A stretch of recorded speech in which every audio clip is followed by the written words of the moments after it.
Good morning friends. आज हम लोग भारतीय राज्य व्यवस्था यानी इंडियन पॉलिटी से संबंधित 150 यानी 150 से ज़्यादा क्वेश्चन और उसके उपयुक्त आंसर देखेंगे जो आपके आने वाले कोई भी एग्ज़ाम हो उसमें महत्वपूर्ण है, चाहे वह बिहार दरोगा हो, बीपीएससी हो या किसी भी स्टेट का पीसीएस का एग्ज़ाम हो या कोई भी वनडे एग्ज़ाम हो। तो इन्हीं सब बातों के साथ शुरू करते हैं। इससे पहले हम लोगों ने भारतीय अर्थव्यवस्था, फिर उससे पहले हम लोग एक दिन क्या देखे थे, तो जो पर्यावरण से संबंधित क्वेश्चन है वो सब देख चुके हैं और बहुत सारे वीडियो हमारे यूट्यूब पर लोड हैं, आप देख सकते हैं। तो इन्हीं सब बातों के साथ शुरू करते हैं। पहला क्वेश्चन है, निम्नलिखित में से किस अधिनियम को रेगुलेटिंग एक्ट के नाम से जाना जाता है? रेगुलेटिंग एक्ट कौन? जो सबसे पहला है, याद कीजिए 1773 का अधिनियम। किस अधिनियम द्वारा मुंबई एवं मद्रास के गवर्नर जनरल को बंगाल के गवर्नर जनरल के अधीन कर दिया गया था? यानी बंगाल को सुप्रीमेसी प्रदान कर दी गई थी और इसके अंदर में दो चला गया, कौन कौन? एक मद्रास और दूसरा मुंबई। तो किस अधिनियम के जरिए? तो यह 1773 का रेगुलेटिंग एक्ट के अंतर्गत है। 1773 में स्थापित सुप्रीम कोर्ट के प्रथम न्यायाधीश कौन थे? याद कर लीजिए, एलिजा इम्पे। और यह सुप्रीम कोर्ट कहाँ स्थापित हुआ था? तो कोलकाता में। किस अधिनियम के द्वारा कंपनी के व्यापार पर चाय और चीन के साथ व्यवहार को छोड़कर एकाधिकार समाप्त कर दिया गया था? यानी चाय और चीन पर के साथ जो व्यापार था वह अभी भी कंपनी का अधीन ही था। तो कब की बात है? 1813 के अधिनियम के अंतर्गत। 1833 के अधिनियम में निम्न में से कौन सी बात शामिल थी? 1833 की बात हो रही है, तो उसमें कौन कौन सी बातें शामिल थी? यहाँ देखिए, कंपनी के व्यापारिक एकाधिकार की समाप्ति कर दी गई थी। कंपनी क्या था तब? यह एक केवल राजनीति की कंपनी बनकर रह गया।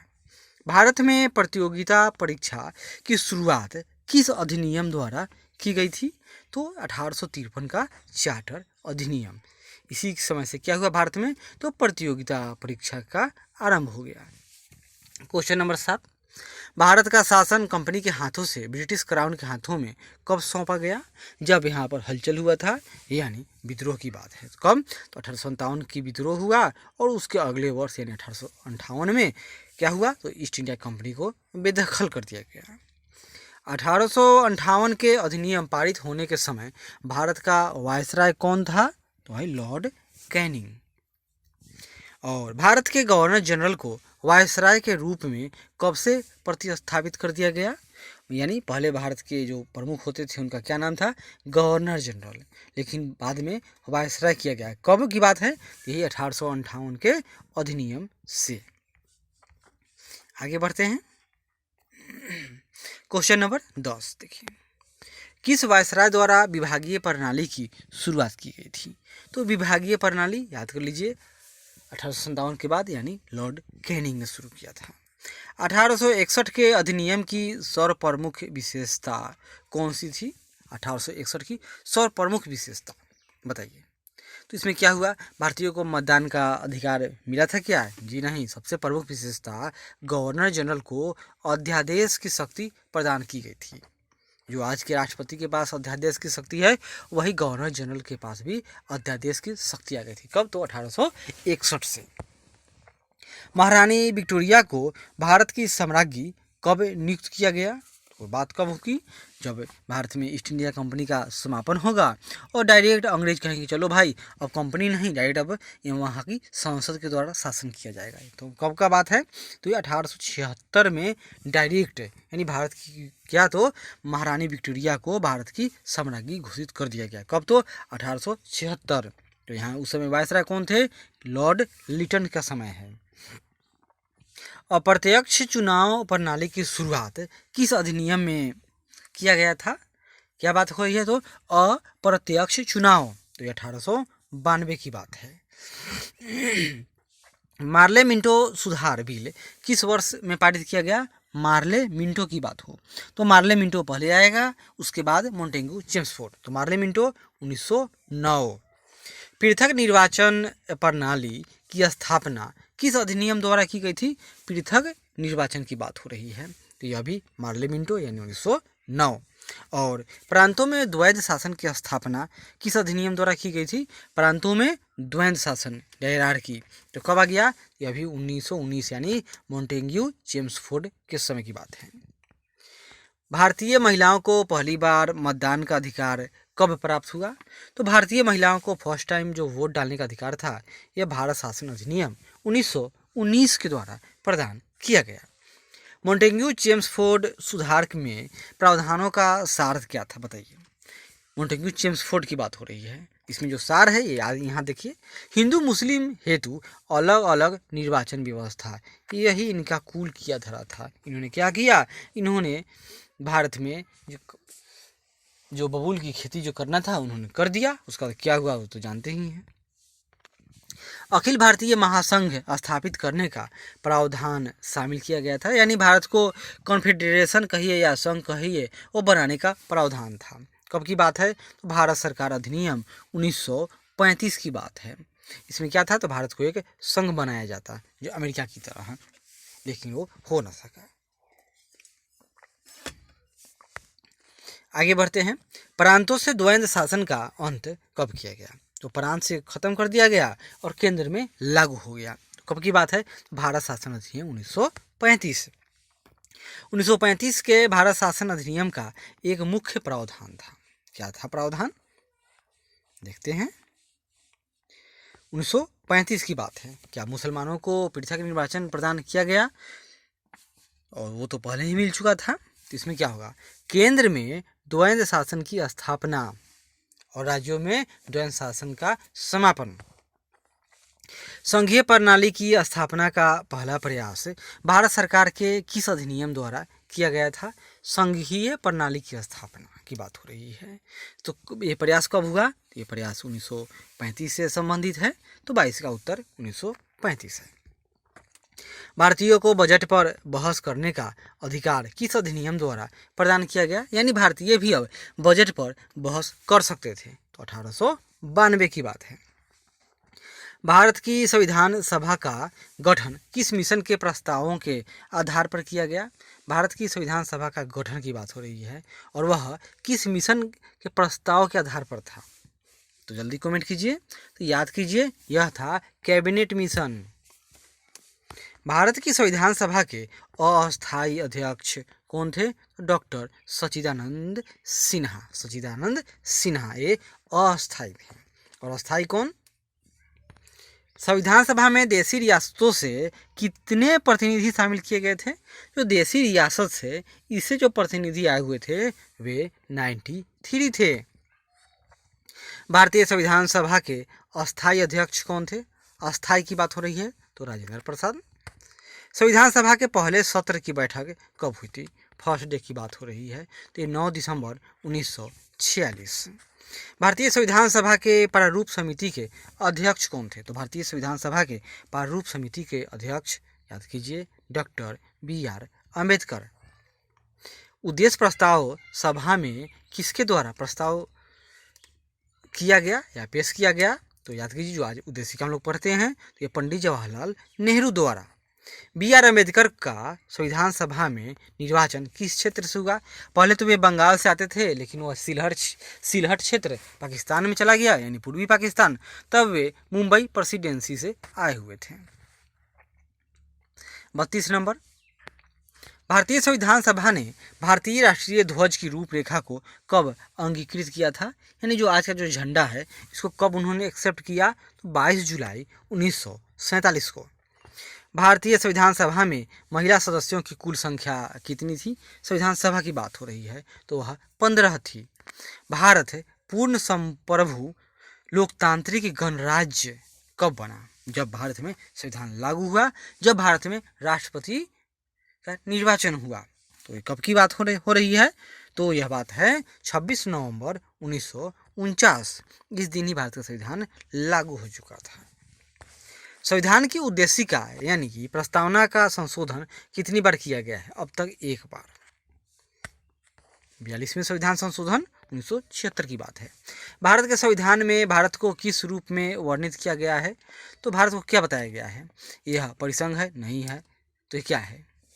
तो भारत को बनाया गया है यह राज्यों का एक संघ है। भारतीय संविधान के 395 अनुच्छेदों में से 250 अनुच्छेद किस अधिनियम से लिए गए हैं?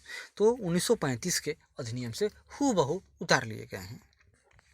भारतीय संविधान में भारतीय प्रांतीय संविधान समिति के अध्यक्ष कौन थे? प्रांतीय संविधान समिति की बात हो रही है, तो वे थे वल्लभ भाई पटेल। क्या नाम था उनका? सरदार वल्लभ भाई पटेल। भारतीय संविधान सभा में कुल कितने सदस्य शामिल थे? यह भी क्वेश्चन आता है, याद कर लीजिए, 389। हम भारत के लोग प्रस्तावना के प्रारंभ में किसे इंगित करता है? क्या है? हम भारत के लोग। इसका मतलब क्या हुआ कि जनता की सर्वोच्चता, यानी भारत में क्या है? तो जनता ही सर्वे सर्वा है। मूल संविधान में कितनी अनुसूचियां थी? तो मूल जो संविधान था वो मूल संविधान में 8 अनुसूचियां थी और संघ सूची में मूल रूप से कितने विषय थे? तो जो संघ सूची है उसमें मूल रूप से कम थे, बाद में उसमें ऐड कर दिया गया। यह भी कब हुआ था? 1976 की बात है।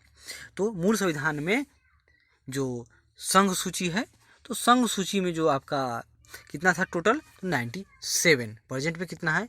100। भारतीय संघवाद किस देश के संघवाद से प्रभावित है? बताइए। तो भारतीय जो संघवाद है यह नाइजीरिया से है। आप इसको तो हटा ही सकते हो कि नाइजीरिया से कहाँ से होगा। तो भारतीय संघवाद कनाडा से प्रभावित है। न्यायिक समीक्षा की धारणा किस देश के संविधान से ली गई है? न्यायिक समीक्षा, तो जो न्यायिक समीक्षा है यह यूएसए के संविधान से लिया गया है। 44 और 45 में आते हैं। विश्व का सबसे बड़ा संविधान किस देश का है? तो यह है अपना भारत। भारतीय संविधान में मूलभूत अधिकारों का सिद्धांत किस संविधान से लिया गया है? मूलभूत अधिकार यानी बिल ऑफ राइट्स की बात हो रही है, यानी फंडामेंटल राइट, तो यह अमेरिका से। भारतीय संविधान के किस भाग को उसकी आत्मा कहा जाता है? तो हम लोग क्या कहते हैं उसको? मौलिक अधिकार को ही उसकी आत्मा कहते हैं। लेकिन बाबा साहेब भीमराव अंबेडकर की अगर बात आ जाए तो वो क्या कहेंगे? तो जो हम लोग क्या कहेंगे उसको? तो ये प्रस्तावना है, इसको आत्मा कहते हैं जनरल सबको लोग। लेकिन भीमराव अंबेडकर की बात आए तो ये मौलिक अधिकार में आर्टिकल नंबर 32 को क्या कहेंगे? तो संविधान की आत्मा है। तो सिंपल पूछ दे कि भारतीय संविधान के किस भाग को उसकी आत्मा कहा जाता है? तो प्रस्तावना यानी उद्देशिका। ऑस्ट्रेलिया के संविधान से भारतीय संविधान में कौन सा तत्व शामिल किया गया है? ऑस्ट्रेलिया से, तो ऑस्ट्रेलिया से जो कॉपी किया गया है वह है समवर्ती सूची यानी कंकरंट लिस्ट। 42वें संविधान संशोधन अधिनियम 1976 द्वारा प्रस्तावना में किस शब्द को नहीं जोड़ा गया था? तो गुटनिरपेक्ष को नहीं जोड़ा गया, धर्मनिरपेक्ष, समाजवादी, एकता और अखंडता को जोड़ दिया गया। भारतीय संविधान में मौलिक कर्तव्यों का प्रावधान किस देश के संविधान से प्रेरित है? मौलिक कर्तव्य की बात हो तब आप रूस पर टिक लगाएंगे। भारतीय संविधान पर सबसे अधिक प्रभाव किस स्रोत का पड़ा है? तो भारत सरकार अधिनियम 1935 का है। भारतीय संविधान में उल्लिखित स्वतंत्रता, समानता और बंधुता की संकल्पना किससे प्रेरित है? यह फ्रांस के संविधान से। भारतीय संविधान में अपनाए गए गणतंत्र किस देश के संविधान से लिया गया है? क्या नाम है? तो गणतंत्र।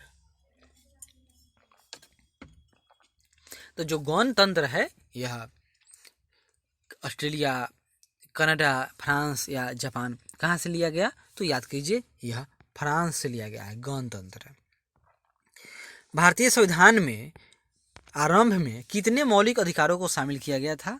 तो आरंभ में कितने थे और अभी कितने हैं? ये सिंपल सा क्वेश्चन है। तो जो आरंभ में शामिल किया गया था वो 7 था और अभी 6 है। एक कौन चला गया? तो जो धन यानी संपत्ति का अधिकार था उसको मौलिक अधिकार से हटा दिया गया है। भारतीय संविधान के अनुसार जीवन का अधिकार एक क्या है? तो यह मौलिक अधिकार है, जीवन का अधिकार यानी फंडामेंटल राइट है। 56 नंबर, किस संविधान संशोधन अधिनियम द्वारा संपत्ति का अधिकार मूल अधिकार से बाहर कर दिया गया? तो 44वां संविधान संशोधन। डॉक्टर अंबेडकर ने संविधान के किस अनुच्छेद को संविधान का हृदय व आत्मा कहा? तो आर्टिकल 32। प्रेस की स्वतंत्रता भारतीय संविधान के किस अनुच्छेद से मिलती है? तो आर्टिकल 19 से। संविधान द्वारा मौलिक अधिकारों का संरक्षक किसे नियुक्त किया गया? तो सर्वोच्च न्यायालय को। भारतीय संविधान के अनुसार संपत्ति का अधिकार क्या है? तो संपत्ति का अधिकार है, यह एक विधिक अधिकार है। क्या है? तो विधिक यानी लीगल राइट्स है। भारतीय संविधान में किस वर्ष मौलिक कर्तव्यों को समावेश किया गया? ये बात है 1976 की। तो 61 का आंसर क्या होगा? तो 1976। मौलिक अधिकारों का निलंबन करने का अधिकार किसके पास है? मौलिक अधिकार है, इसको निलंबन करना है तो कौन करेगा? राष्ट्रपति करेगा, दूसरा कोई तो कर ही नहीं सकता है। मौलिक कर्तव्यों को किस समिति की सिफारिश पर भारत के संविधान में शामिल किया गया? याद कीजिए, उनका नाम था स्वर्ण सिंह समिति। संविधान को यहाँ देखिए, संविधान का निम्न में से कौन सा अनुच्छेद मौलिक कर्तव्यों से संबंधित है? मौलिक कर्तव्य तो अनुच्छेद 51 का क है। मौलिक अधिकारों पर यथोचित प्रतिबंध कौन लगा सकता है? कौन लगाएगा? संसद। निम्न में से कौन से अनुच्छेद में समता का अधिकार का प्रावधान है? समता यानी स्वतंत्रता, उसके बाद समता। तो समता की बात हो रही है, तो ये कहाँ से कहाँ तक है बताइए? तो 66 का आंसर होगा आपका आर्टिकल 14, यानी पहले समता फिर स्वतंत्रता। तो 14 से 18 समता, उसके बाद 19 से आगे 25 तक तो स्वतंत्रता। इसी तरह आगे बढ़ते चले जाइए। भारतीय संविधान के अनुसार निम्न में से कौन सा मूल अधिकार नहीं है? तो सूचना का अधिकार है, यह मूल अधिकार नहीं है।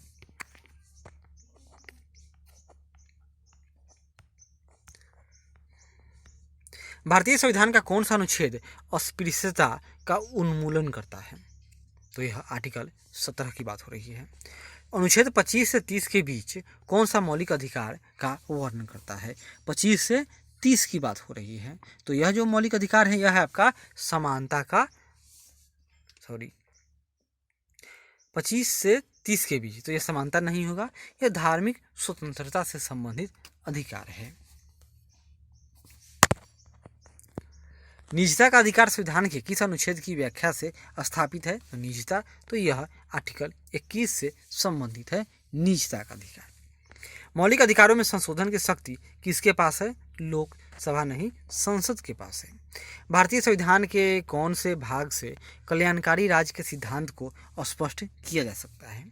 तो वह है नीति निर्देशक तत्व यानी DPSP की बात हो रही है।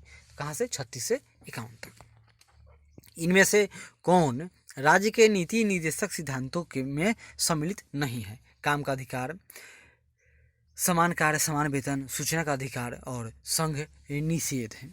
इसमें कौन सा DPSP में नहीं आएगा? तो सूचना का अधिकार नहीं है।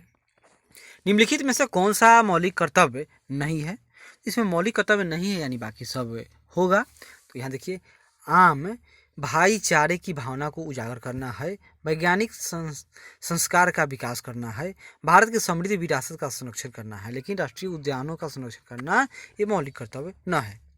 राज्य के नीति निर्देशक तत्वों द्वारा नागरिकों के कौन से अधिकारों को सुनिश्चित किया गया है? तो सामाजिक और आर्थिक लोकतंत्र की बात होती है। भारतीय नागरिकों के लिए एक समान नागरिक संहिता प्राप्त करने की बात कही गई है। एक समान नागरिक संहिता की बात हो रही है, तो कौन है? आर्टिकल 44।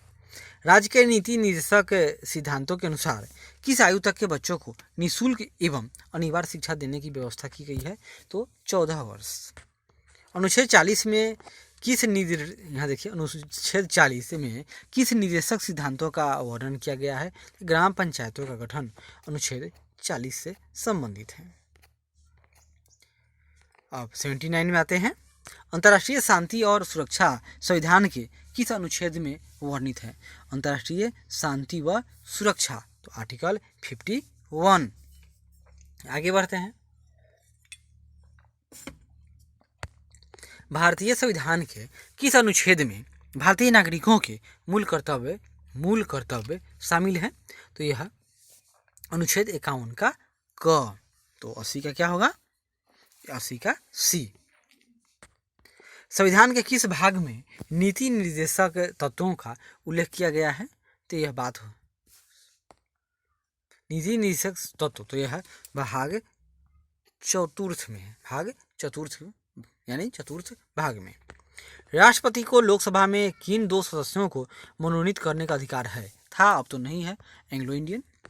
राष्ट्रपति द्वारा संसद के दोनों सदनों के लिए कुल कितने सदस्यों को नामित किया जा सकता है? 12 राज्यसभा में, 2 लोकसभा में, तो कुल क्या होगा? कुल 14।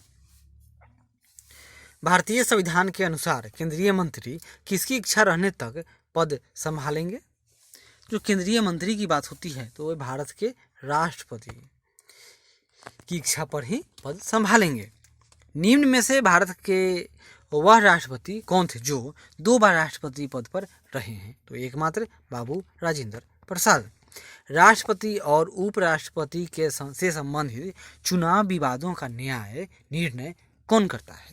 कौन करेगा? ये बात होगी सुप्रीम कोर्ट की, यानी उच्चतम न्यायालय। भारत में राष्ट्रपति का चुनाव किस पद्धति के आधार पर किया जाता है? तो राष्ट्रपति का चुनाव एकल हस्तांतरीय मत पद्धति द्वारा। तो 87 का सही उत्तर क्या होगा? बी। राष्ट्रपति अपना त्याग पत्र किसे प्रस्तुत करता है? तो राष्ट्रपति अपना त्याग पत्र उपराष्ट्रपति को, और उपराष्ट्रपति को देना हो तो ये राष्ट्रपति को त्याग पत्र देंगे। सदन के दोनों सदनों का संयुक्त सत्र कौन बुला सकता है? तो कौन बुलाएंगे? राष्ट्रपति जी बुलाएंगे। भारत के राष्ट्रपति को उसके पद से हटाया जा सकता है। कौन हटाएगा? सिर्फ और सिर्फ संसद के पास यह शक्ति प्राप्त है।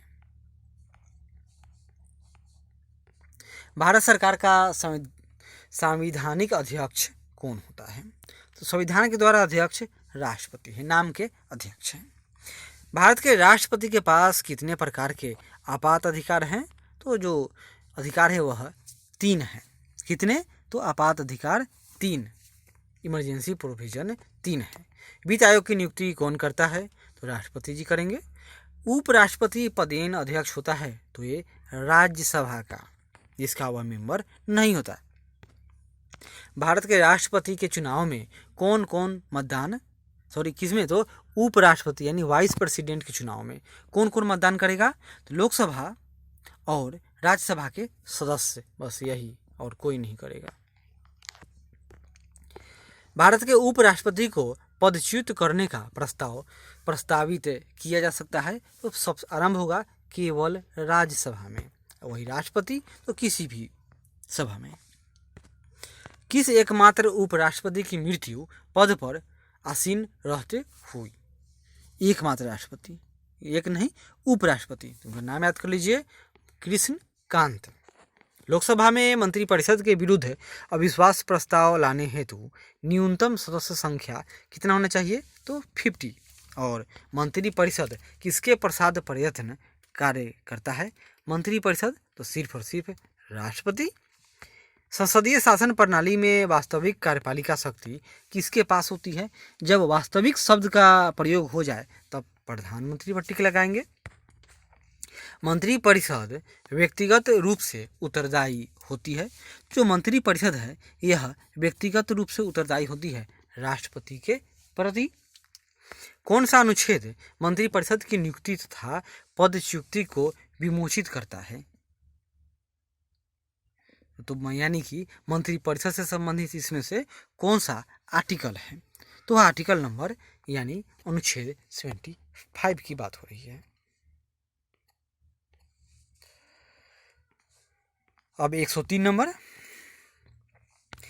91 संविधान संशोधन के अनुसार मंत्रिपरिषद की संख्या कुल सदस्य संख्या का कितना होना चाहिए? 15%। राज्यसभा धन विधेयक पर अपनी सहमति कितने दिनों तक रोक सकती है? मात्र 14 दिन। लोकसभा और राज्यसभा में गणपूर्ति के लिए निर्धारित संख्या क्या है? तो याद कीजिए 1/10। राज्यसभा का सर्वप्रथम गठन कब हुआ था? ये बात है 1952 की। लेकिन 1952 में कब की?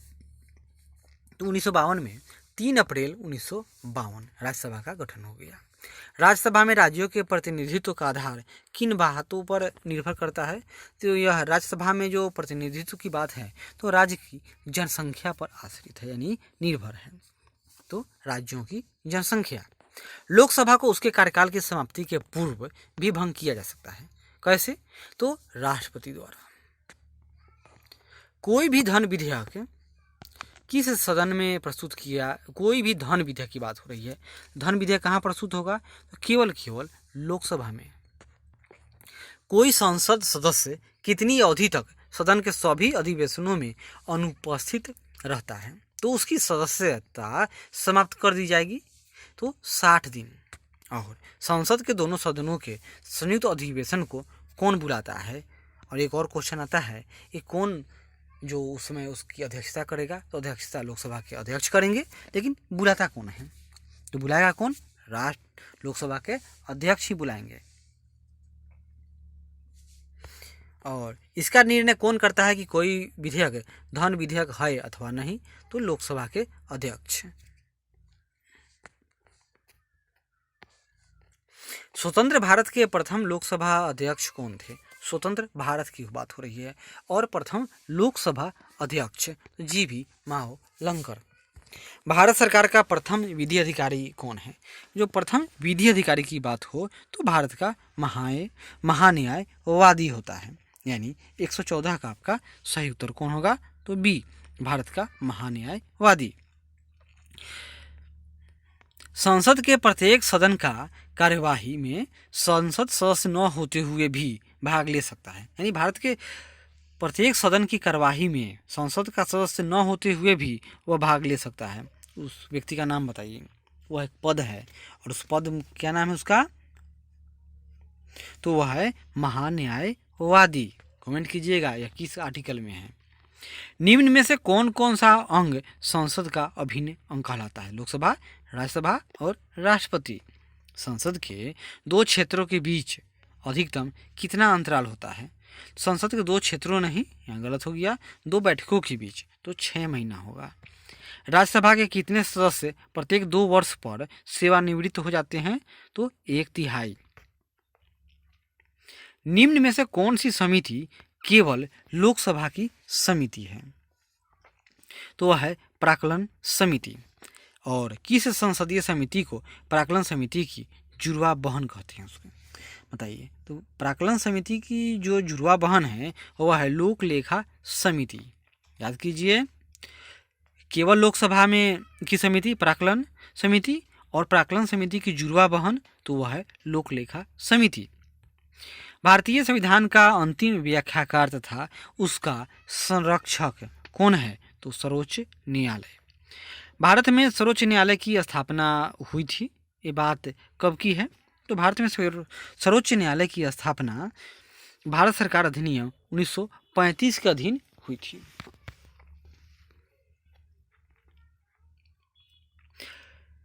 क्वेश्चन नंबर 123, उच्चतम न्यायालय के मुख्य न्यायाधीशों की नियुक्ति कौन करता है? तो नियुक्ति कौन करेंगे? राष्ट्रपति जी। और वर्तमान में उच्चतम न्यायालय के न्यायाधीशों की संख्या कितनी है? तो अभी 33 प्लस वो 1 है, कुल 34 है। प्रत्येक राज्य में एक उच्च न्यायालय होगा, यह किस अनुच्छेद में लिखा हुआ है बताइए? तो यह आर्टिकल 214 में है। भारतीय संविधान में किस अनुच्छेद में उच्चतम न्यायालय की व्याख्या की गई है? जो उच्चतम न्यायालय की व्याख्या है वह 124 में है।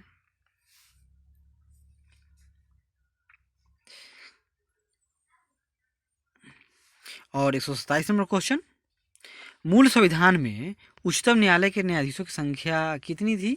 तो मूल संविधान था उसमें उच्चतम न्यायालय के न्यायाधीशों की संख्या कितनी थी? तो मात्र 8। भारत में पहली बार महाभियोग किस न्यायाधीश पर चलाया गया था? तो फर्स्ट टाइम महाभियोग भारत में तो पी रामास्वामी के ऊपर चलाया गया।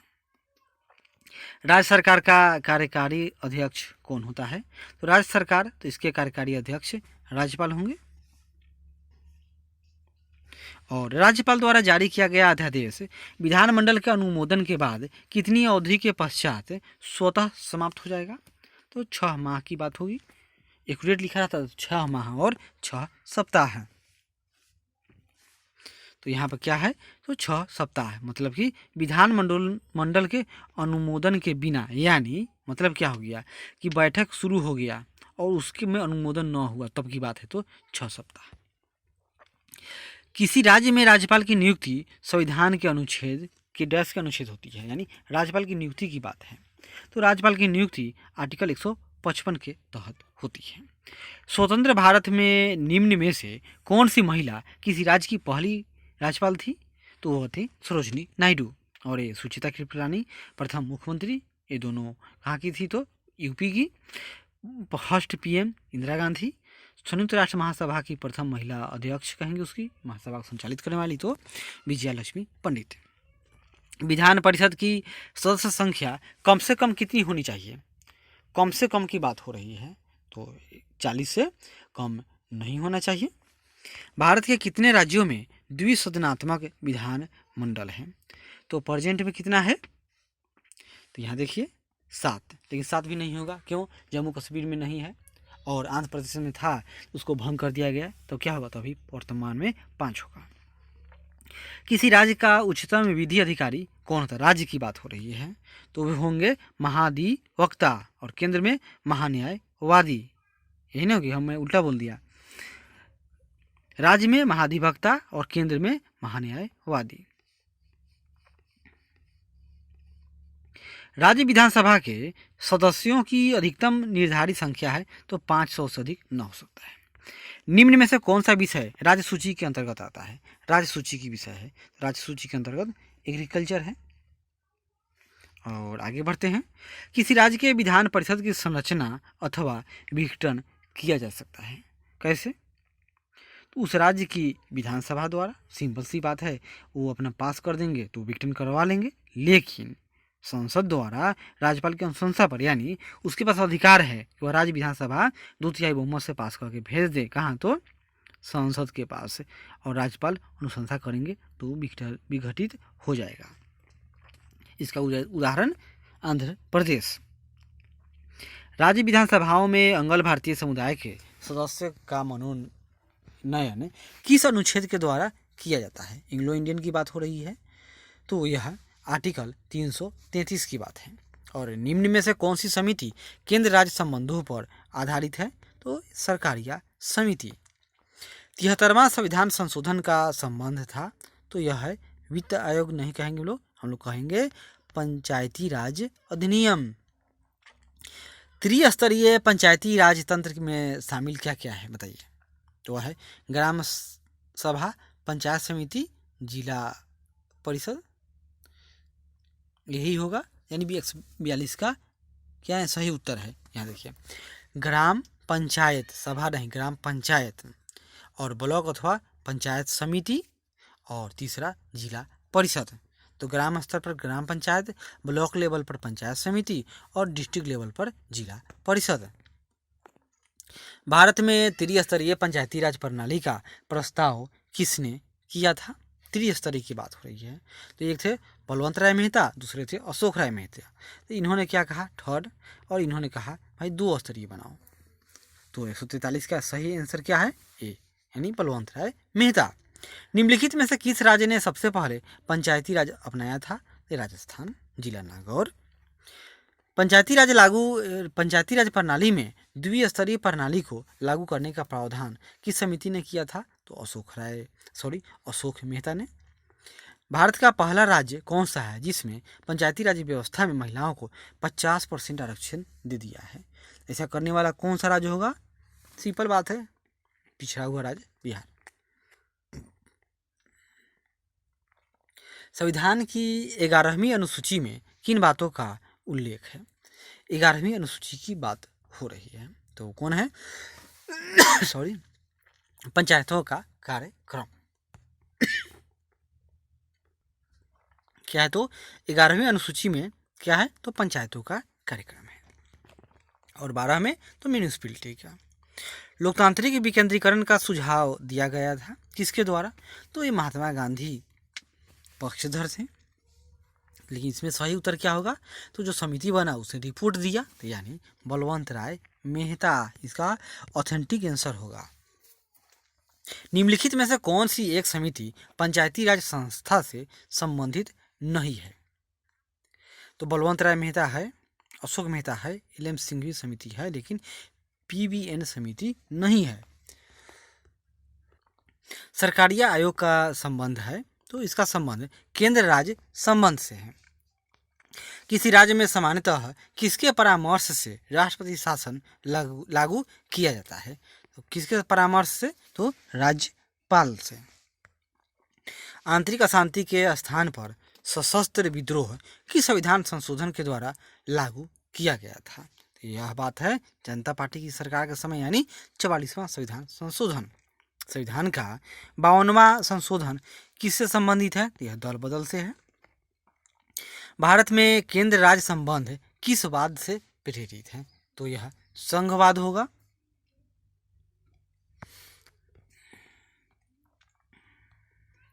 एक 155 नंबर, वित्त आयोग अपनी रिपोर्ट किसको सौंपता है? वित्त आयोग है, यह अपनी रिपोर्ट राष्ट्रपति को सौंपेगा। मुख्य चुनाव आयुक्त की नियुक्ति किसके द्वारा होती है? जो मुख्य चुनाव आयुक्त है इनकी नियुक्ति कौन करेंगे? तो राष्ट्रपति जी करेंगे। राष्ट्रीय विकास परिषद की अध्यक्षता कौन करता है? NDC की बात हो रही है, तो अध्यक्षता कौन करेंगे भाई? तो भारत के प्रधानमंत्री करेंगे। अनुच्छेद 356 में किसका उल्लेख है? तो राष्ट्रपति शासन। अनुच्छेद 159 अंतर्राज्यीय परिषद की स्थापना वर्ष बताइए। तो अंतर्राज्यीय परिषद की स्थापना वर्ष 23 जून 1990 की बात है। भारत में पहला परिसीमन आयोग कब गठित किया गया था? पहला परिसीमन आयोग यह 1952 में। किस संविधान संशोधन द्वारा मतदान की आयु 21 वर्ष से घटाकर 18 वर्ष कर दिया गया? यह 61वें संविधान संशोधन द्वारा। 92वें संविधान संशोधन द्वारा कौन कौन सी भाषाएं 8वीं अनुसूची में शामिल किया गया था? तो 92 की बात हो रही है,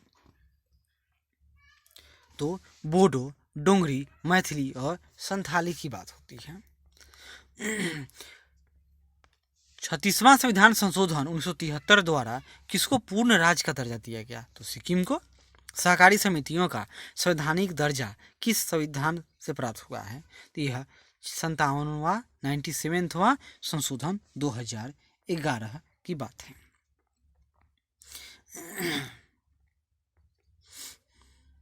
किस अनुच्छेद के द्वारा 6 से 14 वर्ष आयु के बच्चों को अनिवार्य एवं निःशुल्क शिक्षा का प्रावधान किया गया है?